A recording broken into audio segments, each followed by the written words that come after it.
suis la ligne. Suis toujours la ligne. Ça, c'est un conseil simple, mais que les gens créatifs n'aiment pas beaucoup. C'est un conseil qui prend tout son sens quand c'est toi-même qui décides la ligne que tu veux suivre.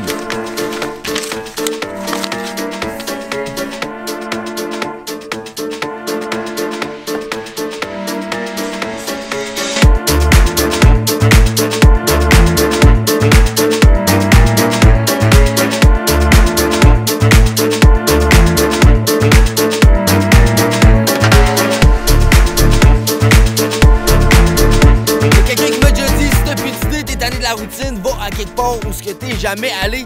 Aujourd'hui, c'est ça que je fais. J'ai pas de destination, je suis sur mon bicycle, je t'avais de quitter Nico. Ma journée est bien partie, on va essayer de se rendre le plus loin possible avec 500 yens de gaz. C'est parti!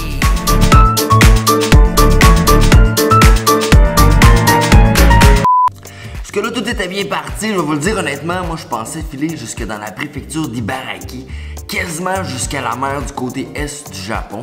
Mais finalement, 10 km plus loin, je suis tombé sur un concessionnaire d'auto usagé, un concessionnaire de chars de drift.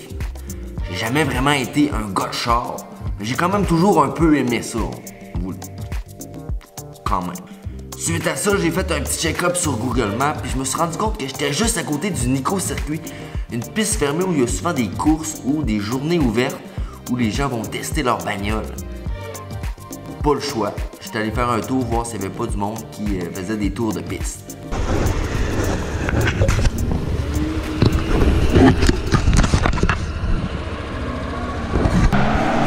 Premier pit stop officiel, tantôt j'étais arrêté dans un terrain de golf, mais ça compte pas. Je sais pas si vous entendez le bruit. C'est normal, il y a des chars qui font de la drift, je suis au Nico Circuit. On va aller voir ça.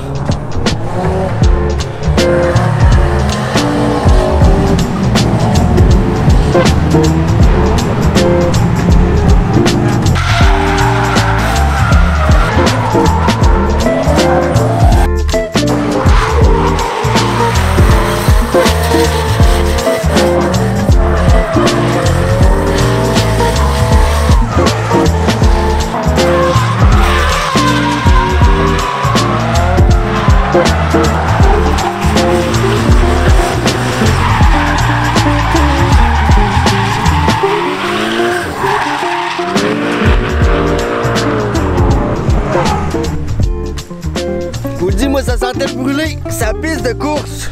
Quand tu regardes ça dans le fond, les gars ils font juste tourner en rond, mais ça reste quand même impressionnant. Même pour les gars comme moi qui ont jamais fait de changement d'huile tout seul. L'ambiance était super amicale, tu vois que les gars ils prennent ça au sérieux. Il y avait des petits clubs automobiles, des espèces d'écuries privées et tout. C'est un mode de vie la course. Probablement au même point que la photo, c'est un mode de vie pour moi. Et en parlant de photo, j'aurais vraiment aimé ça avoir un télé-objectif ou une focale genre 80-85 mm pour être capable de snapper les chars pas dans la curve comme il faut. Mais je me suis ramassé à utiliser ce que j'avais, qui est en fait mon XH1 avec la 1855. Ce qui suit, c'est une suite de vidéos et de photos, un mix de tout ça ensemble. Regardez ça.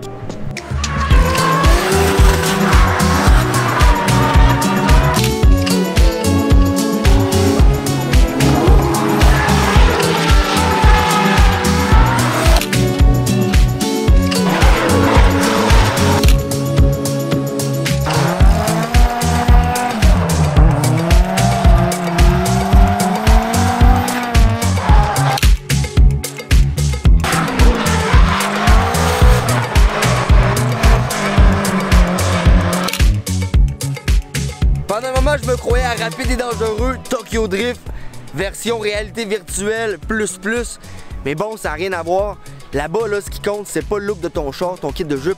On s'en calisse. C'est la performance, c'est de rentrer dans le curve comme un pro. Je jasais avec un des conducteurs, il me disait, c'est fou à quel point on dépense de l'argent pour notre passion. Et une chose qui est importante de savoir, c'est que la plupart des autos qui sont là peuvent même pas prendre la route normale, sont pas plaquées. Donc ça leur prend en plus un camion pour amener leur char jusqu'à la piste de course. Puis ça coûte des bidous. Concernant les bidous, moi mon but c'était de gaspiller 5 pièces de gaz. Pour me rendre là-bas, ça m'a coûté juste 2 pièces de gaz. Donc vous voyez ma mobilette là-bas, là, il reste 3 pièces de gaz dedans de lousse. Pour un prochain voyage la semaine prochaine, Donc ça va être ce qui complète ma vidéo aujourd'hui. Je vous invite à vous abonner à ma chaîne et à défoncer la gueule à ce petit pouce en l'air situé juste en dessous de l'écran. On se dit à la semaine prochaine dans mon... Hey!